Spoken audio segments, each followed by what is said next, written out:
बरीच वेगवेगळी नाटकं आपल्या भेटीला येत असतात, पण त्या नाटकात सुद्धा एक खूप काही वेगळेपण शोधण्याचा प्रयत्न केलेला आहे मी वर्सेस मी या नाटकात. आणि तेच वेगळेपण काय आहे हे मला सुद्धा शोधायचं आहे. आणि म्हणूनच मी आज बोलवलेलं आहे मी वर्सेस मीचे दिग्दर्शक आहेत. नमस्कार आणि खूप स्वागत आहे नवशक्तीच्या स्टुडिओत.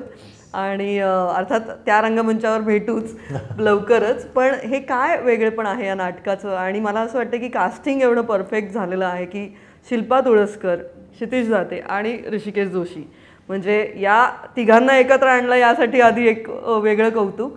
पण हेच तिघं का काय होतं? ताईशी आणि क्षितिजशी बोलताना तुम्हाला याचे संदर्भ मिळतीलच. क्षितिज माझ्या आधीपासून माझ्या डोक्यात होतं की हे पात्र क्षितिजने साकारावं.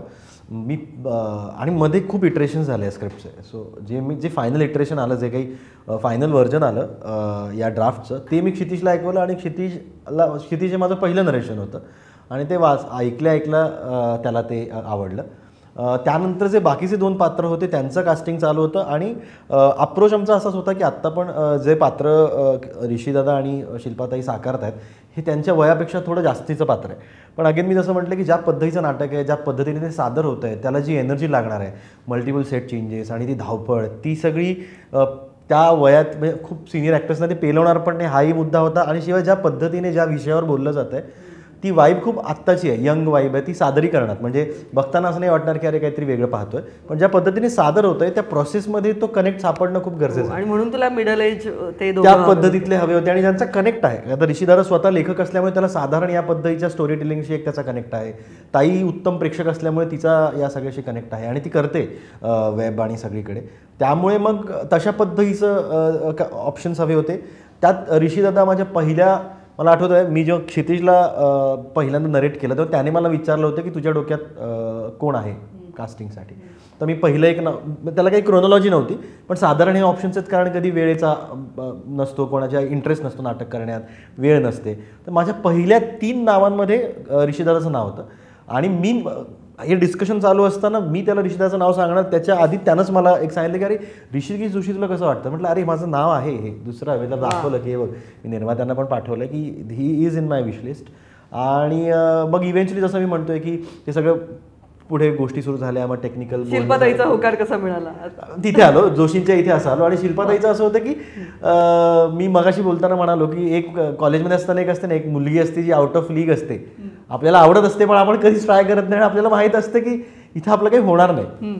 तर Shilpa Tulaskar was that for us, की तिचा विचार येऊन गेला होता. म्हणजे माझा लिरिसिस्ट मित्र आहे अभिषेक खणकर, त्याच्याशी मी एकदा पहिल्यांदा डिस्कस केलं.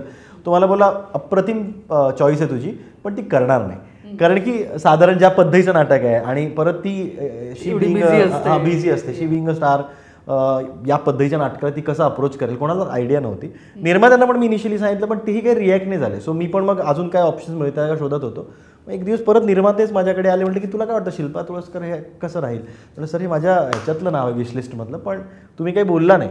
मग ते बोलले ठीक आहे आपण बोलून बघूयात. मग वाचन झालं आणि वाचन झाल्यानंतर तिला ते स्क्रिप्ट आणि तो जो काय मी जे म्हणालो की ज्या पद्धतीने ते कन्वे केलं जातं ऑडियन्सकडे ते सगळं खूप आवडलं. आणि मग ती या नाटकाचा भाग झाली, अभिनेत्री म्हणून सुद्धा आणि सहनिर्माती म्हणून सुद्धा.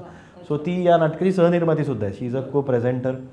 आणि एवढं आवडलं की सहनिर्माती झाली असं मी तरी असंच घेते, म्हणजे पॉझिटिव्ह वाटतं. मला असं वाटतं की तिकडे तू ती पहिली बाजी जिंकली. हो अगदी. आणि मग जसं या नाटकात बरेच काही गोष्टी ते दोघं आता मला सांगत होते की नेपथ्य बदल वगैरे बरंच काही आहे, किंवा काय असणार आहे ते, त्याबद्दल थोडं काही सांगणार आहेस का? हा मी अगदीच सांगेन सगळंच, कारण तू लेखकही आहेस आणि तूच दिग्दर्शक आहेस. त्यामुळे मला असं वाटतं की ते लिहितानाच तुझ्या डोक्यात ते व्हिज्युअल्स येत होते आणि मग त्या पद्धतीनेच लिहिलं गेलं का तुझ्यातल्या दिग्दर्शकांनी नंतर टेक ओव्हर केलं, ते काय? नाही, काही अंशी तसं झालंही, पण काही नाटकं म्हणजे या प्रकारचं नाटक हे लिहिताना लेखक दिग्दर्शक एकत्र असणं ही खूपच ऑब्व्हियस पॉसिबिलिटी, आणि तसं असेल तरच ते छान उभं राहतं. आता जनरली विचारतात आपल्याला की हे नाटक कुठल्या जॉनरचं आहे, तर आम्हाला जनरली किंवा मलाही सुरुवातीपासून सांगताना मी नेहमी त्यांना म्हणायचो की हे एक फिक्शन आहे. पल्प फिक्शनचं मी उदाहरण द्यायचो. तसं पल्प फिक्शन नाही आहे, पण फिक्शन या जॉनरचं आहे कारण की ह्याच्यामध्ये मल्टिपल जॉनर्स आहेत. नाटकात मिस्ट्री हा नाटकाचा एक खूप महत्त्वाचा एलिमेंट आहे, सस्पेन्स आहे, ड्रामा आहे, खूप नाट्य भरभरून असलेलं एक नाटक आहे ज्यामध्ये नात्यांमधलं नाट्य आहे, पात्रांमधलं नाट्य आहे, ह्युमर आहे, जसं जसं गरजेनुसार पात्रांच्या स्वभावानुसार जो जो काही नाटकामध्ये उतरला आहे, म्युझिकल पोर्शन्स आहेत नाटकात काही, सो व्हिज्युअल स्पेक्टिकल्स आहेत. तर ह्या सगळ्या गोष्टी कुठलं जॉनरा स्पेसिफाय करणारं असं नाटक नाही आहे. हे मल्टिपल जॉनर्सना कॅरी सोबत घेऊन जाणारं नाटक आहे. त्यामुळे या पद्धतीचं नाटक करताना साधारण तुम्हाला ते कसं उभं करायचं आहे, काय उभं करायचं आहे ह्याची आयडिया ते कन्सिव्ह करतानाच येऊ लागते किंवा येणं गरजेचं असतं. सो ते झालं की मी जसं म्हणालो लोकेशन, की जे नाट्य आहे ते नाट्य डार्क किंवा त्याची गंमत वाढत जाणं गरजेचं होतं. त्या अनुषंगाने एवढे नेपथ्य बदल आले. कारण की गंमत कशी असते की जसं फॉर एक्झाम्पल मी उदाहरण म्हणून सांगतोय की game of thrones web series घ्या किंवा लॉर्ड ऑफ द रिंग्स नावाचा चित्रपट घ्या. बघताना आपल्याला छान वाटते की छोट्या लॉर्ड ऑफ द रिंग्स की छोट्या बुटक्यांच्या एका शहरात गोष्ट सुरू होते आणि ते जशी ती मोठी व्हायला लागते तसं त्याचा जो आवाका आहे तो वाढायला जसा लागतो तशी त्या गोष्टीची गंमत वाढायला लागते. सो तेच इथे आहे की एका XYZ जागेतनं म्हणजे क्षितिशच्या एका पर्सनल प्रिमाइसमधनं झालेली गोष्ट हळूहळू पुढे जात अगदी काश्मीरमध्ये जाते. सो तो प्रवास तुम्हाला तो अनुभव तुमचा वाढवत जातो, तुम्हाला अनुभव संपन्न करत जातो, तुमचा एक्सपिरियन्स खूप एन्हान्स करत जातो. सो ते खूप गरजेचं होतं. कारण की आधी बोलल्याप्रमाणे की हे नाटक सगळं झालं म्हणजे काय म्हणतात त्याला की आपण कितीही प्रयत्न केले तरी एक XYZ गोष्टीच आपण वेगळ्या पद्धतीने सांगत असतो. तसं हे नाटक एकार्थी सगळ्यात सरतेशेवटी जगण्याबद्दलचं नाटक आहे. तो ते जगण्याबद्दलचा अनुभव संपन्न एक्सपिरियन्स कसा असेल या दृष्टीने जेव्हा ते उभं करत गेलो तेव्हा ते असं होत गेलं आणि त्यासाठी लेखक आणि दिग्दर्शक म्हणून त्याचा भाग एकत्र असणं गरजेचं होतं. वा, मला असं वाटतं की खरंच म्हणजे सध्या आपण म्हणतो की मराठी चित्रपटांसाठी तितकासा सुवर्णकाळ नाही आहे, पण मराठी नाटकासाठी मात्र टचवूड पण सुवर्णकाळ बऱ्यापैकी आहे आणि प्रेक्षक गर्दी करतात नाटकाला, खूप येतात. आणि मला असं वाटतं की अशा पद्धतीने इतकं वेगळेपण देणारं जर नाटक असेल तर प्रेक्षक नक्कीच येतील. पण या सध्याच्या नाटकांबद्दल तू स्वतः एक लेखक आहेस, दिग्दर्शक आहेस, तू सिनेमाही करतोस, त्या दृष्टीने तुला सध्याचं मराठी नाटक त्याकडे तू काय पाहतोस? नाही, गंमत अशी आहे की मगाशी पण आपण जे म्हणालो की मी मेनली चित्रपट या माध्यमाकडे आधीपासूनच मी आकृष्ट झालेलो होतो आणि माझा खूप कनेक्ट पण आहे. मी खूप लवकर एकांकिकांमधनं म्हणजे मी साधारण 24-25 वर्षांचा असेल जेव्हा मी पहिला चित्रपट लिहिला जो माझ्या एकांकिकेचंच ॲडॅप्टेशन जे मगाशी मी तुम्हाला म्हणालो. त्यामुळे मला फार काळ नाटकाकडे हे नाही करता आलं. बट नाटक हे खूप इमोशनल कनेक्ट आहे माझ्यासाठी. त्यामुळे अनफॉर्च्युनेटली मला मधला काळ बराचसा काय म्हणू आपण त्याला संपूर्ण प्रायोगिक आणि व्यावसायिक रंगभूमीवर चांगल्या होणाऱ्या कलाकृतीही मला बघता नाही आल्या बिकॉज ऑफ तो कनेक्ट आणि सगळं इन्व्हेस्टेड वेळ असणं. पण सध्याचं नाटक कसं वाटतं? हां, पण त्यामुळे सध्याच्या काळात मी गेल्या काही वर्षांमध्ये मी नाटक ज्या पद्धतीचं नाटक बघतोय स्पेशली मला प्रायोगिक रंगभूमीविषयी भयंकर आकर्षण आणि अभिमान आणि आदर आहे की ज्या स्केलवर ज्या पद्धतीने नाटक ते सादर करतात आणि ज्या पद्धतीने आता प्रायोगिक नाटक लोक बघतात. व्यावसायिक नाटकांचा सुवर्णकाळ होता पण म्हणतो की त्याला एक इतिहास पण आहे.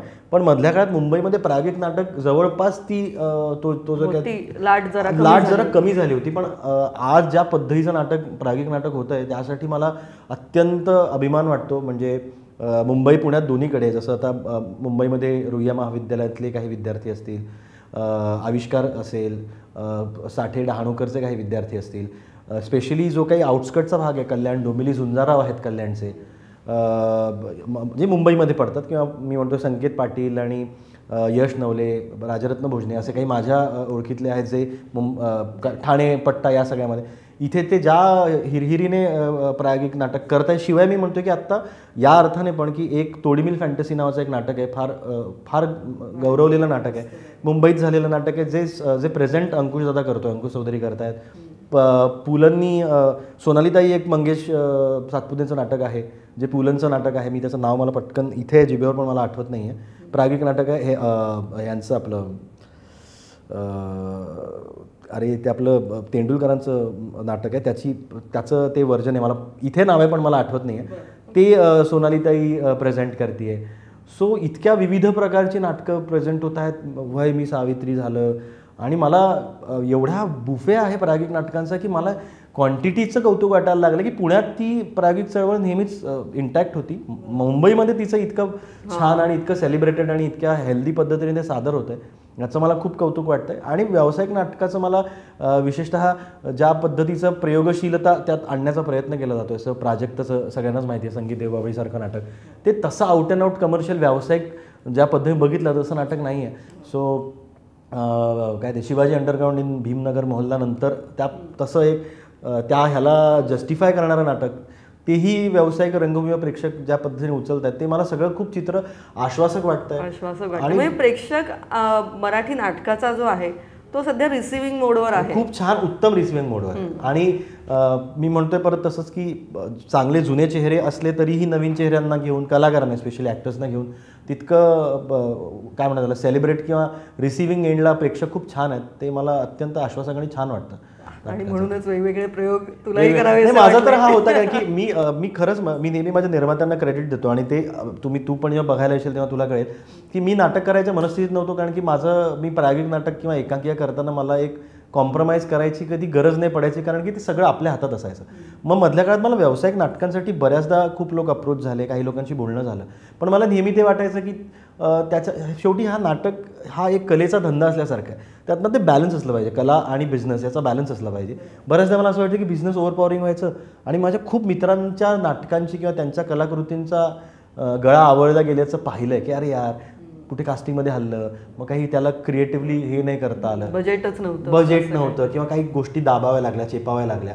यामध्ये मला ते खूप वाईट वाटायचं. तर मला असं वाटायचं की नाही, मग मी निदान नाटक तरी मी नाही, एक वेळ सिनेमा मी करेन, त्याचे एक व्यावसायिक गणित, ही खूप इमोशनल गोष्ट आहे. मला असं वाटतं की क्रिएटिव्ह भरारी आपली खूप असते, पण बजेट कुठेतरी त्या सगळ्या गोष्टी एक्झॅक्टली. आणि जेव्हा मी जे आमचे निर्माते आहेत ते मला एकांकिकाच्या काळांपासून ओळखतात, तर तेव्हापासून ते माझे होतेच की काहीतरी नाटक करूयात, पण जुळून नव्हतं. मग मी सफरचंद नावाचं नाटक आलं होतं 1-2 वर्षापूर्वी, त्यात मी काम करायचो अभिनेता म्हणून. तर त्या निमित्ताने माझी त्यांची परत भेट झाली, आणि ते मला म्हणाले की असेल तर सांग. मी त्यांना म्हटलं की बघा भाई, माझ्याकडे हा विषय आहे, मी तुम्हाला विषय सांगतो, तुम्हाला जर आवडलं तर मग मी लिहायला घेतो. मी लिहून तुम्हाला हे आत्ता नाही करू शकत, पण जर तुम्हाला वाटलं आणि त्याची स्केल जर तुम्हाला वाटली की ही अचिवेबल आहे तर करूयात. आणि credit goes to him for me, म्हणजे मी कोणी म्हणजे जब्बार पटेल नव्हे की मी असं, पण माझ्यासाठी वैयक्तिक याच्यासाठी की परत येण्याचं क्रेडिट रंगभूमीवर येऊन काहीतरी करायची जी माझी इच्छा होती, त्यांनी दाखवलेला विश्वास. कारण की या नाटकाचा खर्च प्रचंड खर्च आहे. म्हणजे माझ्या नाटकाचा जो एका प्रयोगाचा खर्च आहे, त्यात साधारण आत्ताची मेनस्ट्रीम 2 नाटकं ते 3 नाटकं 2.5 नाटकं तरी सहज होती. आणि मी विचारलं काय खर्च आहे तर नाही ते आकडे खरे मलाही नाही माहिती, पण अंदाजाने मला जेवढं वाटतं की खूप आहे. कारण की जनरली असं पण नाही की काही सजेस्टिव्ह केलं. माझ्या नाटकात जवळपास 6 लोकेशन्स आहेत, त्यातले 5 लोकेशन्स हे तर कुठल्याही व्यावसायिक नाटकाचं नेपथ्य असल्यासारखेच आहेत. त्यासाठी लागणारी मग वाढीव प्रकाश योजना, त्या पद्धतीचं मॅनेजमेंट, ती सगळी बॅकस्टेजची आणि सेटिंगची टीम आली, हे सगळं खूप हेवी आहे इन अ वे. ते सगळं एक्झिक्यूट करायला तेवढा एक्सपिरियन्स आणि तेवढा खुमखुमी पाहिजे. सो ते सगळं करण्याचं, आणि परत त्यात कसं आहे की हे कुणीही एखाद्या गुणी दिग्दर्शक, म्हणजे आपले जे मोठे दिग्दर्शक आहेत, चंदू सर झाले, केंकरे सर झाले, इवन प्राजक्तसारखा नवा लेखक जरीही खूप छान काय यश आणि ज्याने सिद्ध केलं, अशा लोकांच्या मागे पाठबळ उभं करणं इज अ डिफरंट स्टोरी. आणि माझ्यासारख्या तसं दिग्दर्शनात पहिलं पाऊल टाकणाऱ्या माणसावर हा विश्वास दाखवणं is a different story. So त्यासाठी मी त्यांना खूप थँकफुल आहे की त्यांनी, आणि दॅट पर्सन इज व्हेरी, म्हणजे दोघंही निर्माते आमचे, ते खूप पॅशनेट आहे नाटक या गोष्टीला घेऊन. सो त्यांच्यामुळे हे खरं उभं राहिलं आहे. साधारण मला असं वाटतं की सगळं जुळून आलंय, तर त्यामुळे अर्थात इतकं छान जुळून आलंय, आणि प्रयोगही तुमचे सुरू झाले, त्यालाही छान रिस्पॉन्स मिळतोय. तर अर्थात भरभरून शुभेच्छा, आणि लवकरच भेटू थेट थिएटरमध्ये. मी येतेच नाटक बघायला पाहतोय, तेव्हा नक्की काहीतरी वेगळ्या गप्पा मारूच, नक्कीच मारू, आणि पुन्हा कदाचित गप्पा मारू इथे सुद्धा. थँक्यू सो मच, आणि all the very best. Thank you.